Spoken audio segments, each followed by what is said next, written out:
સુવિધા પૂરેપૂરી ઝારખંડ કરતા વિશેષ છે સારી સુવિધા। ગુજરાતમાં બધી જ પ્રકારની સારામાં સારી સુવિધા છે।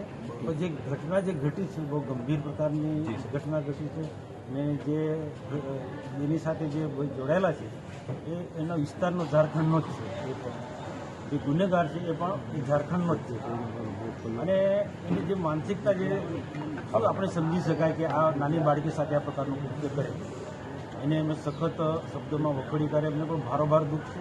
આજે ઘટના ઘટી ત્યારે અમે દિલ્હી હતા, પાર્લામેન્ટ ચાલતું હતું અને તમામ અધિકારીઓ અને લાગતા ઓળખતા એસપી કલેક્ટરથી માંડી અને બધા જ લોકો સાથે અમે સતત એના વાર્તાલાપમાં હતા। જે પણ શરૂઆતના તબક્કામાં જે એને સારવાર કરી શકાય એના માટે પૂરેપૂરી કાળજી રાખી। જયાબેન હોસ્પિટલ જે સારામાં સારું પ્રાઇવેટ હોસ્પિટલ સંસ્થાઓનું એમાં ત્યાં લઈ ગયા, ત્યાંથી ભરૂચ સિવિલમાં પણ જે પ્રકારનો જે પહેલાં એક કૃત્ય કર્યું છે જે એનું વર્ણન પણ કરી ના શકાય। તો એને લઈને બાળકીને જે ભયંકર પ્રકારની ઈજા થઈ અહીંયા સયાજી હોસ્પિટલમાં શિફ્ટ કરી। સયાજી હોસ્પિટલમાં નિષ્ણાત ડૉક્ટરને પ્રેમ છે પૂરેપૂરી રીતના એની જે ઈજા થઈ છે એની રીતના એમને સારવાર કરી રહી છે। સેજ પણ કચાશ રાખ્યા વગર એના ડૉક્ટરો ખડે પગે એને કામ કરી રહ્યા છે, સેવા કરી રહ્યા છે। અમે પણ ત્યાં જોઈને એના પરિવારજનોને પણ પૂછ્યું જે ઝારખંડ સરકારમાંથી મંત્રી અને જે ડેલિગેશન આવ્યું હતું એ મંત્રીનો આરોપ હતો કે ગુજરાતની અંદર જે બહારના રાજ્યમાંથી શ્રમિકો આવતા હોય છે તેમને ચોક્કસ જે સુવિધા મળવી જોઈએ, તેમના બાળકોને ભણવા સહિતની રહેવાની સુવિધા મળવી જોઈએ, મળતી નથી, સરકાર દ્વારા આપવામાં નથી। તેને લઈને આપ શું કહેશો? જો આમાં તો આપણે ખ્યાલ જ હશે કે ગુજરાતમાં શિક્ષણની જે સારામાં સારી સુવિધા છે ને અરે કોઈ રાજ્યની ટીકા નથી કરવી, પરંતુ સારામાં સારી સુવિધા છે। અધર સ્ટેટના લોકો અહીંયા રોજગાર ધંધા માટે આવે છે। આપણા ગુજરાતની અંદર મોટા મોટા જે ઉદ્યોગો આવ્યા છે એમાં હજારો ને પણ લાખોની સંખ્યામાં અધર સ્ટેટના લોકોને રોજગારી મળે છે અને તેમાં અંકલેશ્વર એક મિની જીઆઈડીસી છે, એશિયા ખંડના એક મોટી જીઆઈડીસી છે। એમાં પણ આખા અમે ભરૂચને એક મિની ઇન્ડિયા કહીએ છીએ। તો આ બધા જ લોકોને સારામાં સારી સુવિધા મળે, એના બાળકોને સારી સુવિધા મળે, એનો ખોરાક પણ એમને સારો મળે એ રીતના સરકાર ચિંતા કરે છે। અને એએસઆઈ હોસ્પિટલ આવ્યું છે જે ભારત સરકારનું છે, ત્યાં પણ આવા અધર સ્ટેટના જે લોકો છે ખાસ કરીને ઇન્ડસ્ટ્રી સાથે જોડાયેલા છે એ લોકોને આરોગ્યની સારી સુવિધા મળે એની પણ સરકાર ચિંતા કરી છે। અને જ્યાં જ્યાં આવી વસ્તી જે છે અધર સ્ટેટના જે લોકો રહે છે ત્યાં પણ એમને કેટલાક એમની વિસ્તારની ઉત્તર પ્રદેશથી કે અધર સ્ટેટ બિહારના લોકોનો પણ સંગઠનો છે, એમના થકી પણ સારામાં સારી એ સ્કૂલો ચાલે છે। પણ સ્વાભાવિક છે કે આ બિલકુલ આ ગરીબ પરિવારના લોકો છે, ઝારખંડના જે દહેજ વિસ્તારની અંદર છે એ પણ આ જ પ્રકારની પરિસ્થિતિમાં છે। એટલે બીજું શું છે, કેટલીક વખત એ એમના વતનમાંથી જતા હોય તો વતનમાં કેટલાક બાળકોને મૂકી અને ક્યારેક કેટલાક આવે છે। એટલે શૈક્ષણિક જે તમે કહો છો એ પ્રકારનો સ્વીકારવું પડે છે। પણ વાત કરીએ ખાસ કરીને જે રીતના બનાવો વધી રહ્યા છે, આ રીતના દુષ્કર્મના બનાવો વધી રહ્યા છે, એના માટે શું કહેશો તમે?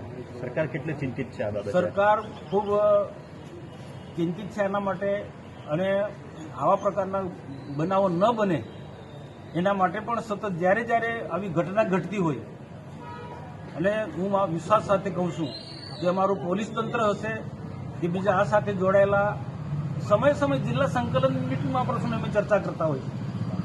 સમયે જિલ્લાની જે સંકલનની મિટિંગ જે થતી હોય છે તો આવા ગુનાહિત કૃત્ય કરનારા લોકો સાથે, આવા માનસિકતા લોકો સાથે કઈ રીતના કાયદેસરની વાત શું તંત્ર કામ કરી રહ્યું છે જે અમે દર મહિને સંકલનની મિટિંગમાં પણ અમે એ પ્રશ્ન ઉઠાવતા હોય। એટલે આવી ઘટના ન ઘટે, કારણ કે જે અલગ સ્ટેટના જે લોકો છે અને જે પ્રકારના અમુક કેટલીક જે પ્રવૃત્તિઓ સાથે જોડાયેલા હોય છે, જે મારે કેવું ના છે હિન્દુસ્તાન ખૂબ પ્રગતિ કરી રહ્યું છે, આખા દેશમાં સારી પરિસ્થિતિ છે, પણ એ અહીંયા ગુજરાતમાં ચૈતરભાઈ એવું કે છે કે સરકાર લોકોનું રક્ષણ કરવામાં નિષ્ફળ ગઈ છે। ચૈતરભાઈ હમણાં જ આવીને ગયા, પોતાના એમાંથી એને સરકાર પ્રત્યે નારાજગી વ્યક્ત કરી છે ચૈતરભાઈએ, આપને શું કહેવું છે? ચૈતર વિરોધ પક્ષમાં છે, વિરોધ પક્ષનો તો આ રીતના બોલવાના જ છે, સરકાર પર આરોપ કરશે, ટીકા ટિપ્પણી કરશે, પણ વિરોધ પક્ષના કે ચૈતરનો તો એક સ્વભાવ છે આવી જગ્યાએ આવી ટીકા ટિપ્પણી નહીં કરી। તમે એક સ્ટેપ તમે જો પોલીસે એટ એ ટાઈમ પર એને આ ઘટના સ્થળે પહોંચી ગુનેગારને પકડી લીધો છે અને એને ટીમ એસઆઈટીની ટીમ એને સરકારે મૂકી છે 2 થી 3 ડીવાયએસપીને એના નીચે પીઆઈ પીએસઆઈ આખો જે અલગ અલગ એંગલથી અને આનો તપાસ કરી રહી છે અને આરોગ્યની દ્રષ્ટિએ આને જલ્દીમાં જલ્દી દીકરીને સારવાર મળે સાજી થઈ જાય એના માટે પૂરેપૂરી રીતના સરકાર ચિંતા કરે છે. આરોપ તો કરી શકે છે બધા જ લોકો. શક્તિસિંહ ગોહિલ સવારે આવ્યા હતા, તેમને એવું કહ્યું હતું કે જ્યારે કોંગ્રેસની સરકાર હતી તો દીકરીઓ સવારે 3 વાગે 5 વાગ્યા સુધી પણ ગરબા રમી શકતી હતી ને પોતાના ઘરે પણ ચાલતી જઈ શકતી હતી.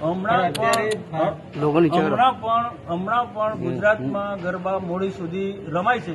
સ્વાભાવિક છે કે સુપ્રીમ કોર્ટનો આદેશ છે કે 12 વાગ્યા પછી ગરબા નહીં રમે, પણ આજે એ જે શક્તિસિંહ ગોહિલ જે વાત કરી છે એ બધી રાજકીય વાતો છે. આજે ગુજરાતમાં કાયદોનો વ્યવસ્થા ખૂબ મજબૂત છે. જે ભૂતકાળની અંદર જે પ્રકારના જે ગુના બનતા હતા, જે પ્રકારના જે લોકોની સલામતી બિલકુલ નહોતી, એવું આજે નથી. આજે ગુજરાતમાં ખૂબ સારી સલામતી છે. લોકો ગમે તે હરે ફરી શકે છે. ગુજરાતમાં જેટલી શાંતિ જે છે એ અધર સ્ટેટમાં નથી.